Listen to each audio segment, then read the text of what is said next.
চট্টগ্রাম নগরীর হালিশহর এলাকায় একটি বাসায় রান্নাঘরে জমে থাকা গ্যাস বিস্ফোরণে নারী ও শিশুসহ ৯ জন দগ্ধ হয়েছেন। সোমবার ভোরে হালিশহরের এইচ ব্লকের এসি মসজিদ সংলগ্ন এলাকায় এ দুর্ঘটনা ঘটে।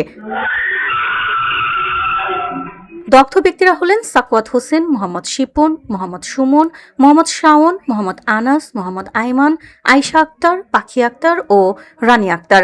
তাদের সবাইকে চট্টগ্রাম মেডিকেল কলেজ হাসপাতালের বার্ন ইউনিটে ভর্তি করা হয়েছে।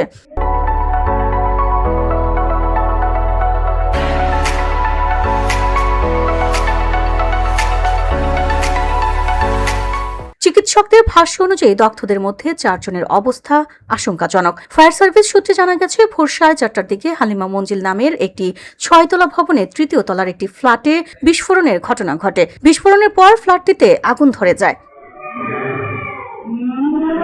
খবর পেয়ে ঘটনাস্থলে পৌঁছে ফায়ার সার্ভিসের সদস্যরা প্রায় 2 ঘন্টার চেষ্টায় আগুন নিয়ন্ত্রণে আনে। ফায়ার সার্ভিসের বিভাগীয় উপসহকারী পরিচালক আলমগীর হোসেন বলেন, ওই বাসায় এলপিজি সিলিন্ডার ব্যবহার করা হতো না।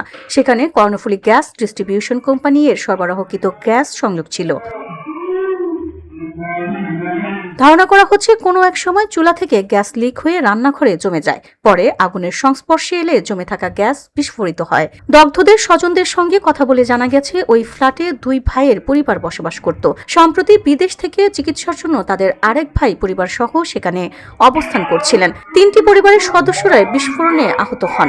ঘটনার পর এলাকায় আতঙ্ক ছড়িয়ে পড়ে। বিস্ফোরণের সুনির্দিষ্ট কারণ জানতে বিষয়টি তদন্ত করা হচ্ছে বলে জানিয়েছে সংশ্লিষ্ট কর্তৃপক্ষ। VOD Bangla news desk.